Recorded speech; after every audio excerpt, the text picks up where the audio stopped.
Hello, this is James Rees from Razorthorn. We're here for another Razorwire podcast. Today I'm going to be interviewing Martin Voelk. He's an old friend of mine. He's a friend of Razorthorn's. We've worked together on a number of different projects over the years, going back some 10 years or so, something like that. What we're going to be doing today is interviewing Martin. He's actually a pen tester. He's been a pen tester for a long, long time now. But what I'll do is I'll let him kind of introduce himself. Martin, do you want to kind of tell the guys watching, a bit about yourself? Tell us who you are, what you do. Absolutely. Thanks for having me on the podcast, Jim. Good morning. As Jim said, my name is Martin Voelk. I'm a penetration tester. So for those folks of you who don't know penetration testing, it's also referred to as ethical hacking. It's trying to get around security defenses and mimic the same attack methods like an attacker would in order to facilitate a breach. Now, my background is I wasn't born as a pen tester. No one is. I'm from an IT background. So initially I started out as a systems administrator, a small Windows network back in the 90s, late 90s. I then moved into networking in general. So a lot of routing, switching, internet service provider techniques, these kind of things. And to be honest, I really got bored with it because after a few years, I knew how it works and I knew how networks operate. And I decided to go into security, but I didn't really start off with penetration testing. I went into defensive security first. So I got into firewalls, SIEM systems, IDS, intrusion prevention, intrusion detection systems, so more on the network defense side of things. And then I really got interested, like dealing with attacks on a day-to-day basis. I really got interested to see the other side of the fence.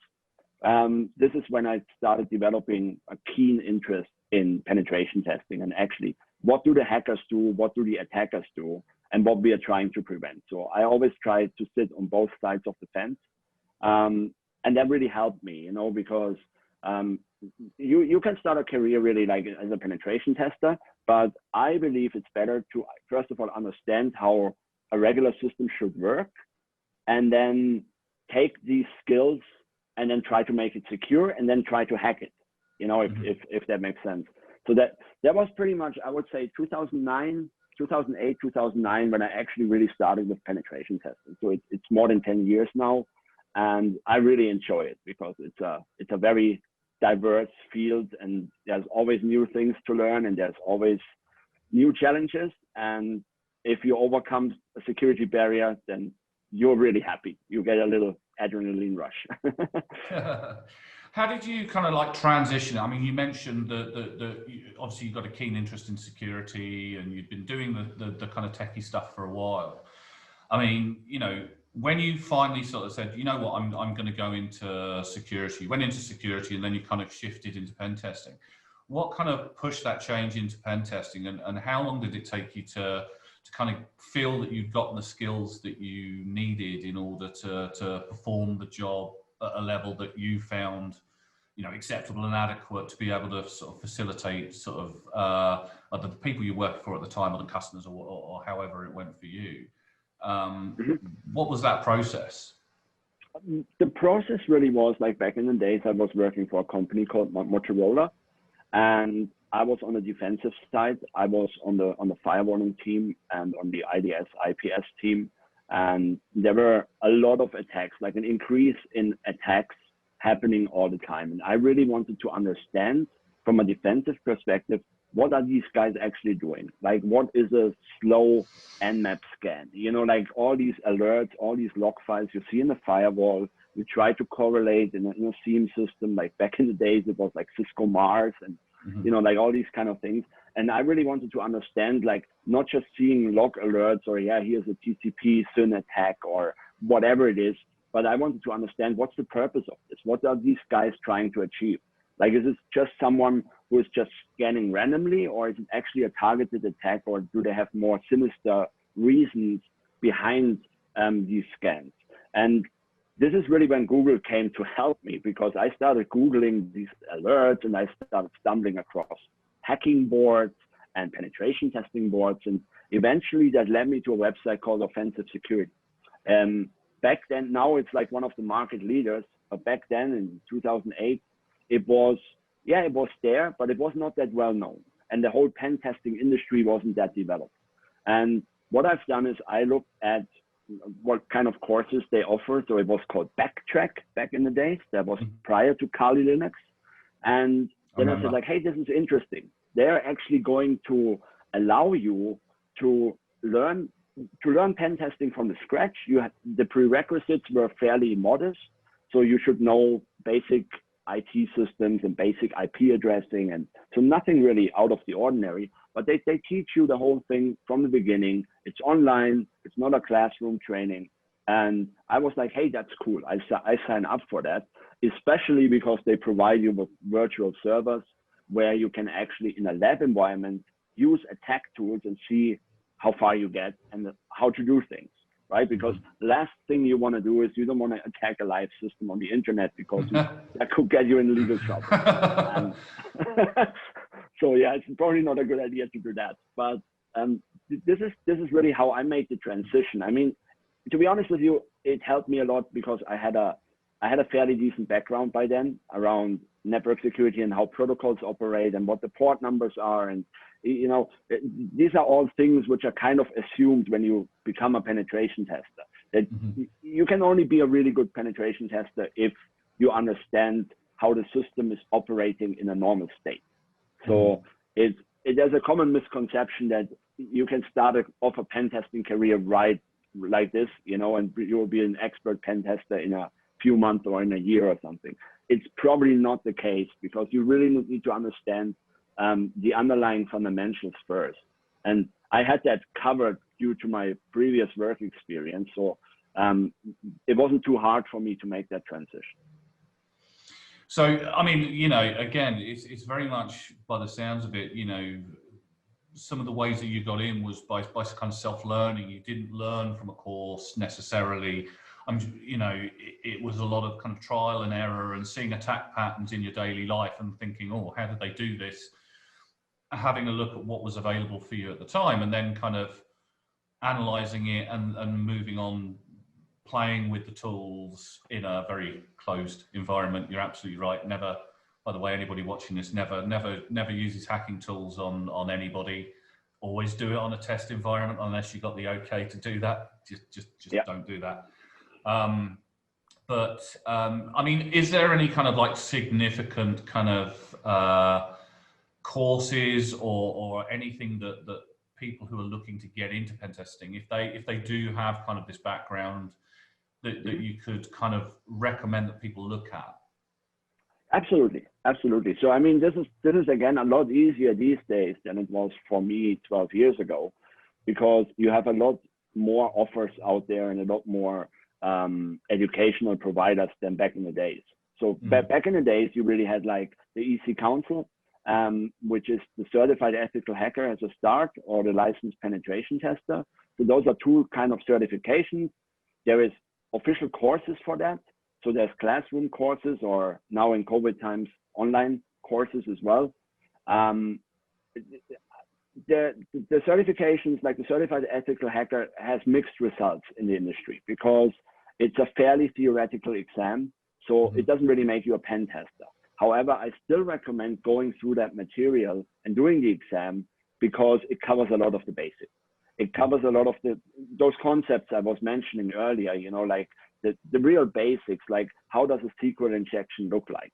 Like, you know, like what's the basics around a cross-site scripting attack? What's the basics around the laws and the legalities? And all these kind of things are covered. It's more like an academical, theoretical course. But if you actually want to make a profession out of it, I really recommend offensive security. So offensive security is one of the key players now in the market. And I believe they have 5 different certification tracks. There's actually 6, I would say 6, because there is now a Kali Linux overview certification, which is not necessarily related to pen testing, but Kali Linux is like a pen testing attack platform, right? Which a lot of the pen testers, including myself, use on a daily basis. And this is, again, you know, it's free. It's a free course. You can do an exam in any Pearson View Center around that.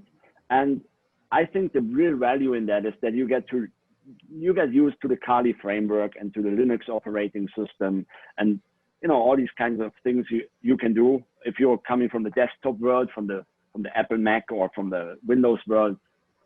A lot of the hacking is actually done on the CLI, you know, like on the command line interface. Yeah. And so this is probably a very good step. So if I was to suggest someone how to get started, I would probably start with the Certified Ethical Hacker for the basics, and then the Kali Linux Intro certification, and then followed by the Offensive Security Certified Professional certification, which is the actual hacking or penetration testing course. It's a fundamental course, and you know, thereafter you can specialize. You know, because pen testing is a field these days, which is not like 10 years ago where you just had like one, oh yeah, you become a pen tester. These days, you can really specialize. And I know out of my personal network, I know people who are specializing just in mobile application pen testing, for example. They do nothing but iOS and Android apps. And then you have other guys who are experts in excelling just on web application. Others are just doing wireless, okay? Others are just concerned with social engineering attacks and with bypassing systems. So there's so many different paths these days as well. You should have a very good overview about all of them, but from a career perspective, you can as well make a career by just becoming a mobile app pen tester, because there's a lot of business in that field these days as well. Okay. So moving on to like the life of being a pen tester. I mean, are there any kind of like significant challenges that you guys have to face kind of day to day or with every customer, or, you know, on a regular basis that you have to kind of get used to? I mean, us as consultants, for instance, you know, quite often we have to build that trust with that customer. Once you build that kind of trust, you know, they'll take your advisories. Until you build that trust, you know, sometimes they can view you as a little bit of a busybody or a naysayer. When it comes to pen testing, I mean, what are the significant challenges that you face if you are a pen tester? I think first and foremost, it's before you start any engagement, you always need to make sure you have your legal grounds covered. So you really need to make sure you have the authorization to do. You need a really detailed scope. So that's really important, that you only scan or pen test systems which are in scope and the customer wants you to test. That's one of the most important things. I mean, especially I do a lot in the United States, and you really need to be very clear with the customer upfront what you're going to do. It all has to be on paper. It all has to be signed. So you cover yourself legally. So depending where you're based, you know, there's very harsh penalties. Even if you scan a system or even if you attack a system by mistake, you could get into a lot of legal trouble. That's not the case worldwide. There's countries with very lax legislation like Latin America. There is countries with very strict legislation like the European Union, for example, United States to a certain extent. But that's the most important part. Then the other part we always try to play is we are there to help. We are experts in ethical hacking and penetration testing, and we want to help the customer on finding flaws and helping them fixing them. So we are not there to finger point, right? So because often we are seen, especially with new engagements, so the IT director engages us, but the network team is hostile to us, right? Because we are uncovering things which they should have not done in the first place, right? So because, and this is really not our intention. We are very professional on that. And I mean, I speak of my expertise. I was working on the network side myself. So I know how busy a day can be, and you just don't have the time to focus 100% on security because you have the operational workload, right? So I always try to position this, guys, this is not a finger pointing exercise. This is not, I'm not going to blame you that I was able to breach certain security perimeters or something. We are there to help you. This is our job. Our job is to bypass security controls and to help you guys mitigate those issues and lower your risk. right? And I think this is a very important point, how you position yourself. It's really not on blaming anybody or trying to show you, hey, I know this stuff better, which probably I do because I'm a pen tester, right? But these guys have a lot of other responsibilities, and that's very important too. And I think what's also important is when you're in an engagement and you find something, you have to report this immediately, right? Like, it's not any good if you're in a larger engagement and you find a serious flaw and then you report that serious flaw 3 weeks later, because you're effectively leaving the customer exposed for 3 weeks, 4 weeks, or how long it takes. And by then, a real attacker could exploit the same flaw and the customer would be in trouble. So I think it's very important to always report your findings as you find them, especially the critical and high ones. Just out of interest, I mean, what would you recommend if there must have been times where you've been given your scope, the engagement's been done, all the legal paperwork's been done, and you've gone in and you've started looking around, because let's face it, the first thing you normally do is a bit of a poke around on the IP ranges, whatever that you've been given. What happens if you do find something that the customer didn't know about, or connections to other networks that weren't reported to you as part of the scoping? Is it something you kind of identify to the client just in case it's something that they really don't know about and should do? Or absolutely. I mean, this is something, even though we have a scope, we usually poke around a bit and have a look, like where are the incoming connections, where are the outgoing connections, and these kind of things. And to scope it out gets increasingly difficult these days, because we live in a world where we operate a lot with APIs. So there's a lot of different websites. Back in the days, there was a web server, it wasn't a data center, and that was it. And the database was running on the same machine. These days, we have microservices, architectures, cloud, everyone hosts in AWS. So you have microservices, you have Route 53 for the DNS, and you have your different availability zones. And is this still our customer, or is this already a third party they're exchanging data with? Like, where are the borders? So these kind of things. And before actively, doing something, we always check back. We always get back and say, like, hey, I didn't know, you said you have a website, but you didn't specify in your scoping document that you have a lot of APIs and you are doing authentication with that client, and you're pushing data to the cloud here, and you have GCP there. And, so it's very important not just to say, like, okay, I see how far I can get, because it's, again, a scoping question. Like, back in the days, it was easier because everything was confined to a physical data center. Now with cloud instances, it gets a lot more tricky from a scoping and borderlining perspective. Have you found that, obviously the proliferation of cloud at the moment has definitely made the job as a pen tester a little bit more difficult to be, being careful not to accidentally fall outside the bounds of where you are?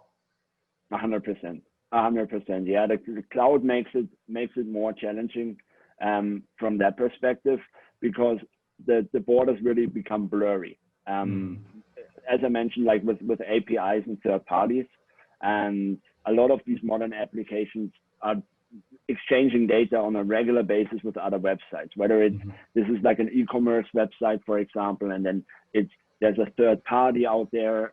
Like, for example, take like a booking portal for flights or something, right?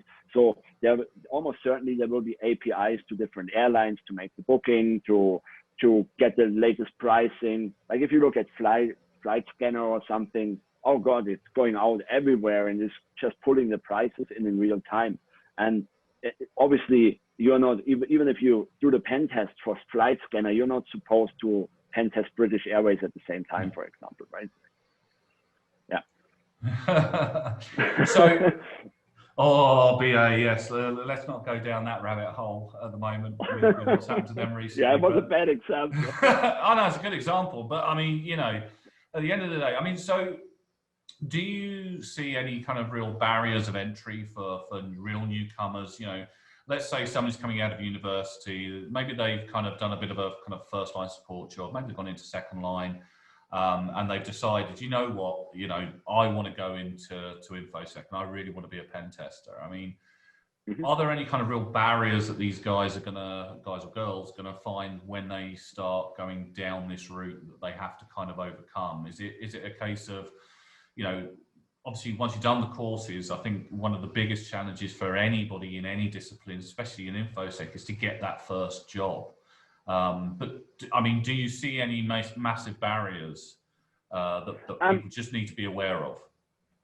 Yes and no. So, I mean, obviously companies usually prefer more experienced people, but then at the same time, you have larger companies out there which have junior penetration tester roles, obviously. So there's certainly a path for beginners because penetration testing is quite mature these days. So it's not like there's a real career path around it. So that means you can actually start as a junior penetration tester. But what I see in my experience, a lot of the penetration testing guys out there or the newcomers, they come from programs like the bug bounty programs. And let me explain this real quick. So the bug bounty programs they have been around for a few years now. The most famous one is HackerOne, and their business model is relatively simple. They have customers, usually large scale customers like Bank of America, Starbucks, McDonald's, and you name them. And they participate in a bug bounty program. So that means you can sign up with HackerOne and then you can pen test and find vulnerabilities legally on these websites. So you're not getting paid anything unless you find something, right? But it's a pretty cool playground because if you read through the T's and C's, you see like you have Starbucks, for example, and then you start attacking Starbucks websites, applications, like portals and stuff like that. And if you find something, you write a report, like a pen tester would write a report, but just for that specific vulnerability. And guess what happens? You get paid for it. So coming back to my analogy earlier, it doesn't always have to be virtual systems to do pen testing against. If you sign up with HackerOne, for example, you can hone your skills on HackerOne by picking any program you like. There's flight agencies in there, there's government agencies in there you can hack legally, and you're fully covered because you're part of that program, right? So it's a pretty neat new way to get into pen testing. And let me tell you something, I know a lot of guys actually in the industry who came into pen testing roles who got offered really good money because they found vulnerabilities on certain websites. So let me just give you an example. I'm not mentioning the company, but there's a specific company which is fairly large. It's a Fortune 100. And there was one specific guy, and he found two major glitches on that website or on that web application, which exposed a lot of customer detail. Okay, so not going into details, but $40,000 was paid per vulnerability as a bug bounty. And so he found two of those within months. And so that's 80 grand, right? $80,000. The company turned around and said like, hey, you want to work for us? And he said yes. And they offered him a really good salary. And he started working in the pen testing team at that company. So this is a complete different route. So he doesn't have an offensive security certification or any of that. He's just very good on what he's doing. He obviously understands how to find these flaws. He obviously understands what the common vulnerabilities are and how to get to them. But the certification path is good, but the certification path doesn't necessarily mean that you cannot make a career without it, right? So that's just something, food for thought.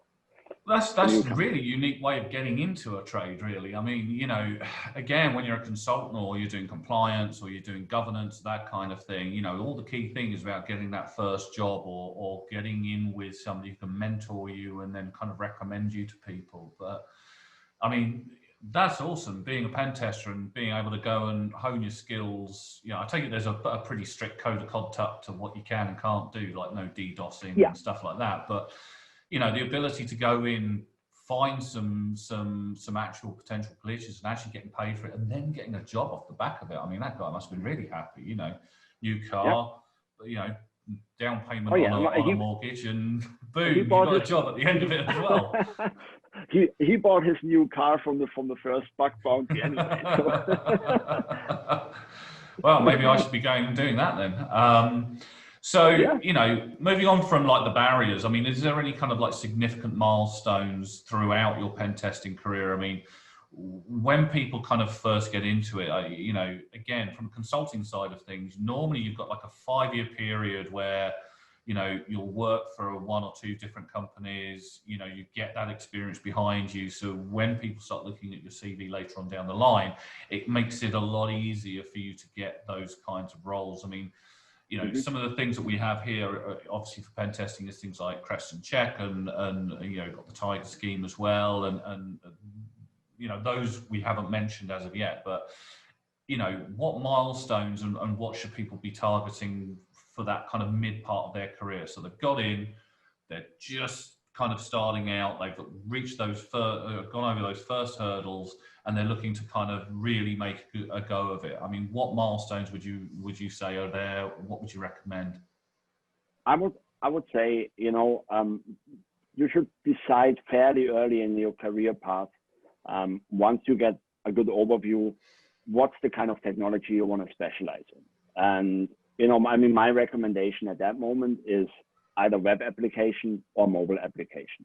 The wireless field is good, but there's not that much work on the market. And it's relatively easy to learn, like the wireless penetration testing.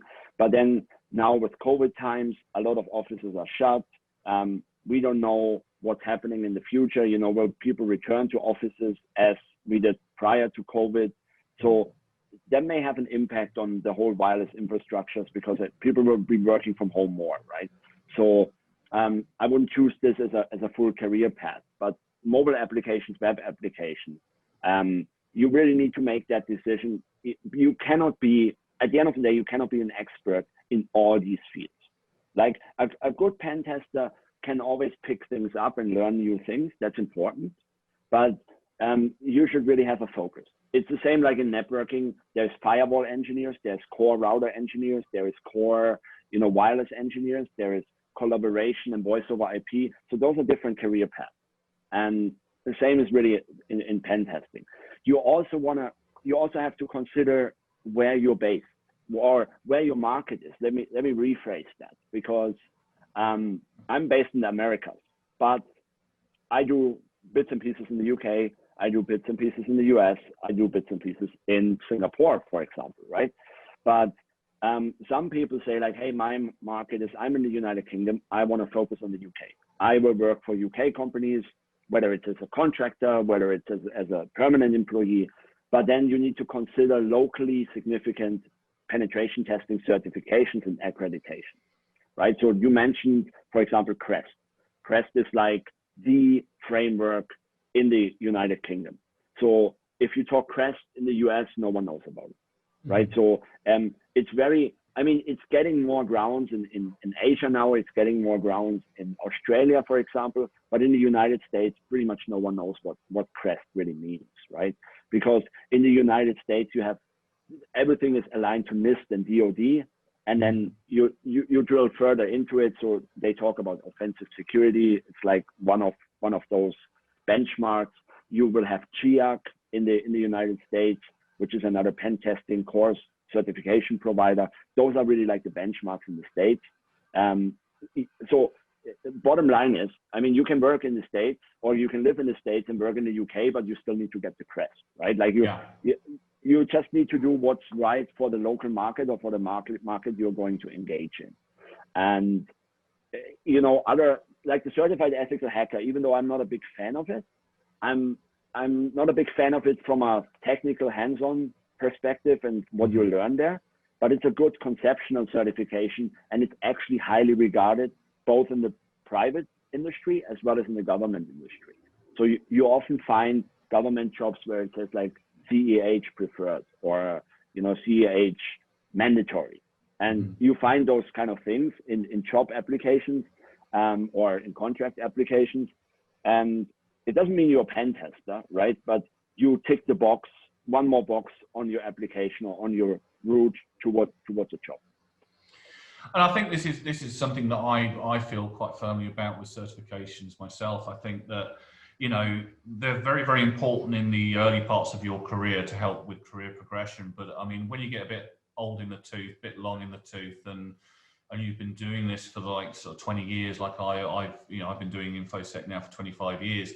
You kind of look back at some of the certifications and think, oh God, did I have to do those? Are they still valid? I mean, you know, wow, I still keep mine current, but I mean, pretty much the only one I have to redo yearly is my PCI DSS QSA one. You know, I've had my CISM now for more years than I care to count, and you know, I pay my $100 and I renew it.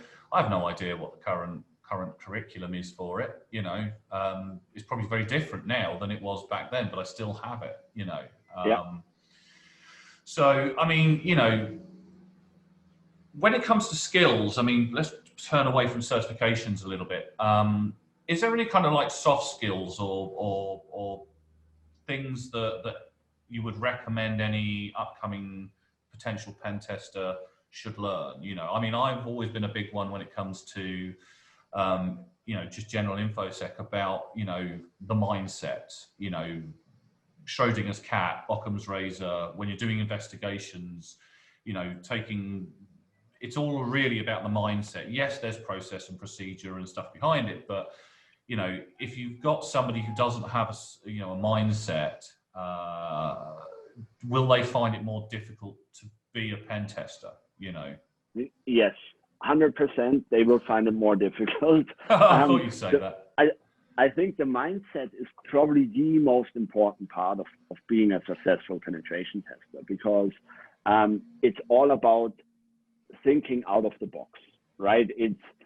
There's only so much you can do with tools, with commercial tools.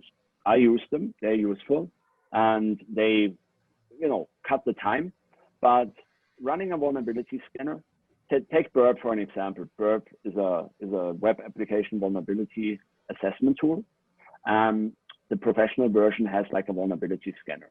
So a penetration test is not just hitting the start button and wait what comes back and then put that into a report. It may bring stuff back for you, which you can go into further and exploit further and things, but that's not really a penetration test. It's really I think the key part to a penetration test is like thinking like a hacker would. Like, you want to get to the credit card information, you want to get to the crown jewels of that client. How do you achieve this? What kind of intake route you have into that system? Like, what are the different attack paths you could choose? It's really, you should spend a lot of time, not just on the technical side, but really thinking, how does this application work? Where does data live? Where does data is being processed? Like, is there back-end systems? Like, what are the traffic flows? What is the user doing? Like, can you exploit business logic? We're getting into a very important topic here, because business logic is also something a lot of junior pen testers fail to recognize as a very important part of a pen test. So again, give you an example. You have a vulnerability scanner, it scans. It tells you the server is out of date.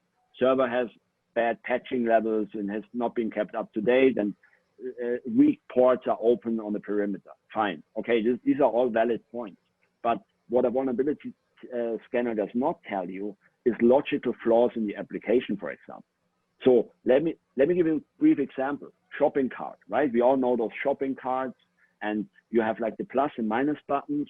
Like, if you order pizza or whatever, you know, so plus is 2 pizzas, plus is 3, plus is 4, and so forth, right? And the minus, oh, I actually only want 2. I hit the minus button twice. That's all good and nice. Vulnerability scanner will say like, hey, this is cool. Yeah, this is functionality. But the flaw behind it could be, from an attacker perspective, you can intercept that specific request in Burp, you intercept that specific packet, and then you start playing with the quantity value. And the quantity value, for example, should always be positive. But what if the application developers have not allowed negative values to be parsed? You couldn't do this through the graphical web interface because you only have a plus and minus button. But if you intercept it in a tool, you can actually put it to -5. and then send the request on, and you will see like, hey, hang on a minute. Now I have -5 pizzas and I have -25 pounds, for example, right? So this could be a massive business flaw, because now you order a -100 pizzas and 3 of the salami ones big, and you even get money back, for example, right? Like, you know what I'm saying? Yeah. But these are kind of flaws. This is where really the mindset comes into play, to think, what is this application doing? Like, how could I make this application do something it's not supposed to do? Or it was not intended by the developers to do certain things. And no automated pen test tool or scanner will pick this up. It's really just, this is where the human brain comes in. And I would say the best pen testers in the industry, they excel in this skill set, on really thinking deep into the logic of the application or of the service you're pen testing. Fantastic. Right, okay, so if you could go back in time to young Martin, young fresh-faced Martin, just starting out in his career, what are the kind of 10 top tips you would go back and give yourself? Number one, yeah, it's difficult, because would I go into IT in the first place? Yeah. No, I think it's difficult to say. Like, I mean, if I was young right now, there's a lot more opportunity than when I was young, because the market has grown. There's a lot more technology out there now. You know, people grow up with mobile communication devices. Everyone has internet access. When I started out in 1997, I had a dial-up modem, you know, and I remember those. Yeah, I still had a lot of books, so I was reading a lot in books. I still do, but it wasn't available at a fingertip. So I couldn't go to Google and say like, hey, Google, tell me this or tell me that. It wasn't that mature at that point, right? So I think that the number one tip is read as much around technology, especially around security, as you can. That would be really my tip number one. And Google is a fantastic tool, and the information is free, and you find Wikipedia alone, you know, for concepts. How does encryption work? What's the difference between asymmetric and symmetric encryption algorithms? Like, what are the common attacks against crypto protocols, right? And there's Wikipedia articles, not too deep, but you can actually get the point. How does this work, right? And as a pen tester, you really need to understand how things work. I mentioned this before. If you don't know what the system is actually doing in a normal operating state, you will never be able to breach it. You need to understand the protocols and the concept. That's tip number one. Number two would be, I would really try to do as much hands-on as possible. It's again something I didn't have the chance to that extent when I started out, but you have Vulnerability Hub. You have so many websites where you can download virtual machines which are vulnerable for practice purposes. Everywhere, you know, you have VirtualBox, it's free, you download it, and you have your virtual machine on your own computer. And then you can start pen testing. So this is fantastic. I did not have that opportunity to that extent when I started out. So get the hands-on practice, right? Tip number three would be, you know, collaborate with others. Like, it's very hard to do this kind of thing. It can get quite boring or frustrating at times if you do it on your own. Like, join with others. Like, get your friends, get your neighbors, or whoever is interested in pursuing a career in cybersecurity, collaborate with them. If you don't have any local people who want to do that, there's fantastic forums. I mean, again, on the offensive security, if you do the OSCP, I met so many good guys in there I work with on a daily basis. And I met them as fellow pen testers when they were studying, you know? So these forums, these ethical hacking forums are great, because you find like-minded people in there as well. Then tip number four would be, you know, don't give up, don't get discouraged. Like, there's so much to learn, and you cannot become, Rome wasn't built in a day, right? So you cannot become an expert penetration tester. And I honestly believe there's not many people who really excel in all the areas. So you need to have like a really good overview of everything, but it takes years and maybe decades to really get good on one thing. And it can get frustrating, and this is okay. You know, it can get frustrating that you are pen testing and then you get really good in one technology and then the technology disappears because it's, you know, data center, for example. Data center was big 10 years ago. Oh, we're going into data center. Now decommissioning data center, moving into the cloud. Boom. All right. Programming languages, same thing. Google says all program languages are not good. We develop Golang. Oh God. So Google comes out, there's Golang, it becomes more and more standard for the Fortune 100. So you need to get your head around Golang, even if you have been a fantastic Perl developer. Yeah, it's not, you know, you need to go where the industry goes. But don't let this discourage you, you know, and once again, keep in mind, you don't have to be an expert in all these fields. If you're just great on web application, and I know a lot of people just great on web application, you don't even need to learn the wireless or the voice over IP system or the service provider systems, right? Like this is, you really should focus, but manageable pieces. I think this is very, very important because we all want to have a life. We all have families. We all have friends. It's not healthy to spend all weekends and evenings trying to hack or trying to brush up on skills. It sounds like a lot of films I've seen about hackers. I Yeah. sit in the basement and their mum's houses, and it's not like that in reality. You know, these are normal people with normal lives. You know, Yeah. You know, they could be sitting in Italy by lake, you know, one of the lakes, sunning themselves and hacking into a system. Equally, they could be in deep dark Siberia, somewhere out in a log cabin, with just an internet connection and nothing but time. Exactly. Yeah, it's so true. And also, I mean, if you're married, if you have a girlfriend, boyfriend, you know, partner, make sure that they are on board with your study efforts. It's very unhealthy in a relationship. You have to put time in, especially when you do like a certification like the OSCP. And if you have a day job on the side, you will have to put time in the evenings and potentially the weekends, and make sure you have an understanding partner and explain why you're doing this, because of your career prospects and because you have job security and things like that. And I think a lot of partners will understand this.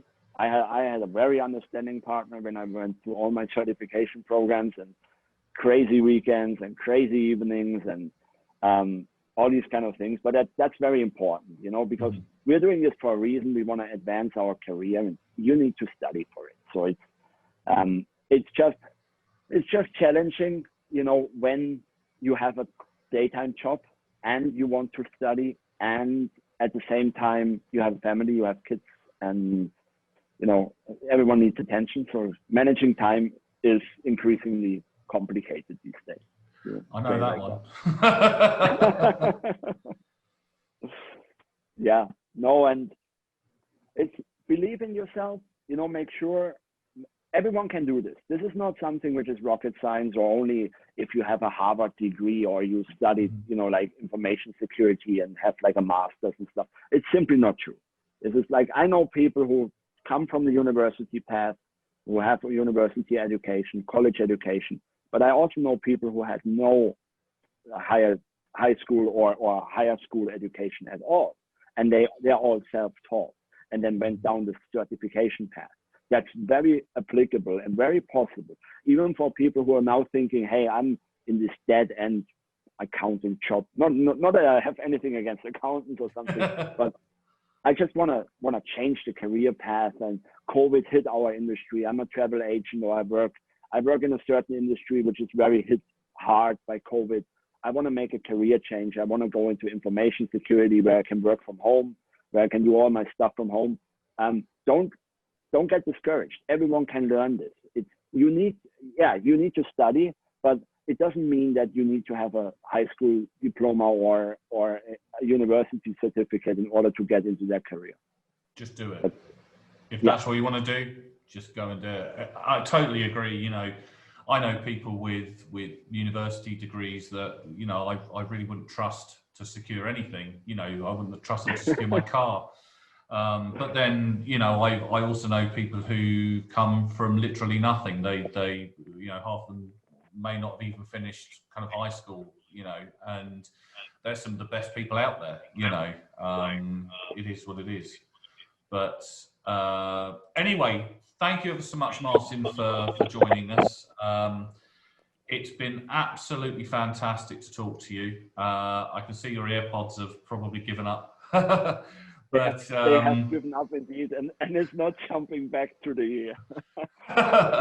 Okay, so thank you ever so much. I mean, you know, for all those of you watching out there, if you've got any kind of questions that you want me to pass over to Martin, please look down in the description. You'll see the contact details for myself at Razorthorn.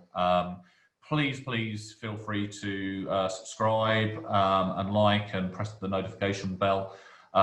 Any input that you guys have on any content that you want us to cover or future items you want us to cover, please feel free. And if you want us to do another session with Martin on some of the more deeper dive stuff within sort of pen testing, again, let us know. Hopefully I'm not putting words in your mouth, Martin, but you'd be more than happy to help us out in the future. Absolutely, more than happy, and I encourage people to take this career path. And I'm actually mentoring some of my wife's friends at the moment who want a change in the career path as well. So getting them into bug bounty, penetration testing, and I'm happy to help because it is a future-proof career path, that's for sure.